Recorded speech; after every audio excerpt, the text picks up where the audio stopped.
It's now routine that whenever there is iPhone launch, we see a lot of conversations and debates going on uh, about whether iPhone or whether Apple has done something new here, or it's just old things which are already there and done by other smartphone providers.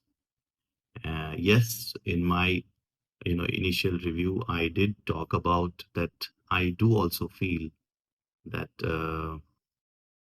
you know Apple is somewhere not pursuing its old positioning where it would pioneer something in the industry and would be it always has been a trendsetter. And yes, now whatever we see in Apple coming in, that is mostly we would have seen that in other brands earlier. But I have a different view here. Number one, if we look at its market standing, if we look at its growth, I don't see that this kind of conversation or this kind of I would say this kind of uh, criticism reflecting anywhere on Apple results. Yes, iPhones are not selling at the pace at which it used to be in mature markets, but that's not because iPhones are, that's not something particular about iPhone. That's because those markets are not now, they don't have the capacity to sell more phones. So markets like US and Europe, they don't now have that much capacity to sell newer phones, and that's why you don't see much of iPhones also getting sold there.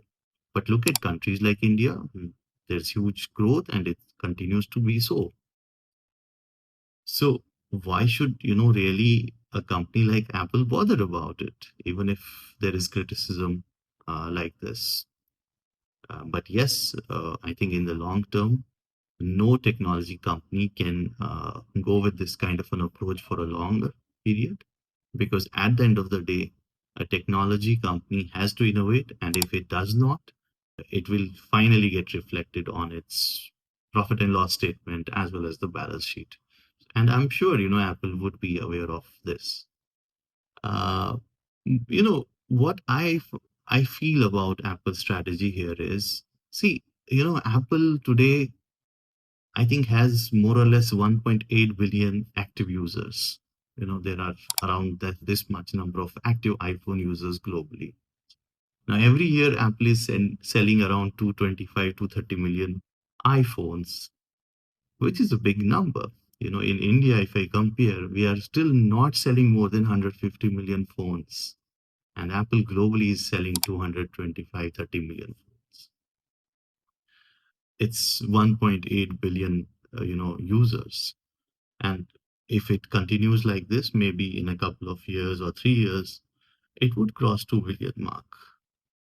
And I'm sure by 2030, Apple would be having more than 2 billion active users, which is huge. Just imagine the normal rate of people who would be just going for replacement because their existing phone would reach end of life, even if like it's 5 years, 7 years. So Apple understands that it has a very vast and very huge ecosystem to address through iPhones.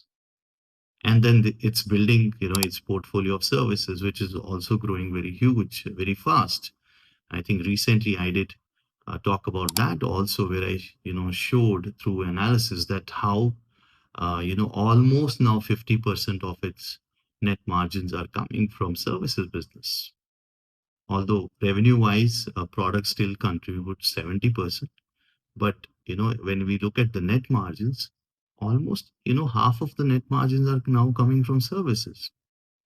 So Apple, I think, understands what they are doing and how they are doing it. And whenever they feel that, okay, now this feature is something that we should make available to our own ecosystem, they just introduce it. Yes, from maybe industry standpoint, it might be late, but I think from Apple standpoint, from iPhone user standpoint, they may not be so late because it is not impacting anywhere. Look at the results.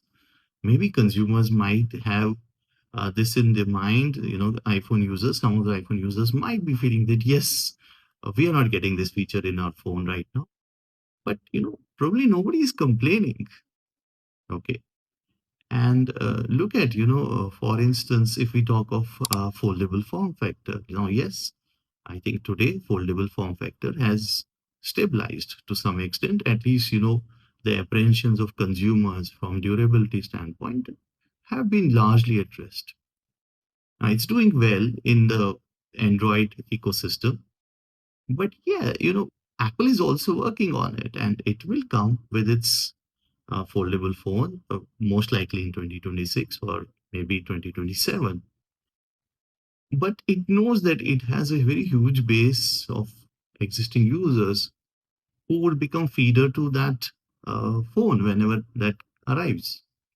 So, so has Apple done with, for instance, this slim phone with iPhone Air. Now, yes, even in 2024, many smartphone brands they did introduce a thinner form factor.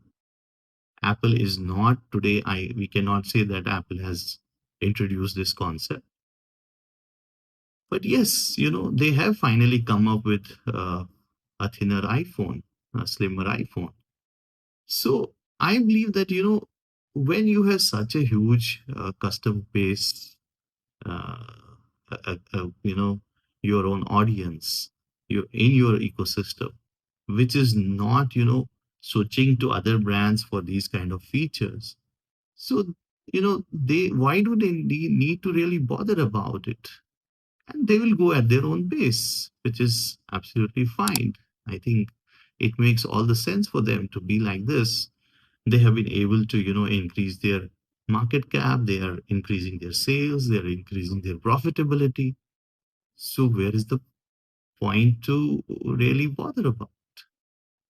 So I think, okay, it's good. Maybe from just, you know, for people who are keenly looking at technology, I think it's good to criticize and be, constructive, you know, really people who could share their views about it. But at the end of the day, I think it's not really a big issue to talk about. That's what I had in my tech bite today. I'll be with you in another tech bite. Till then, enjoy tech.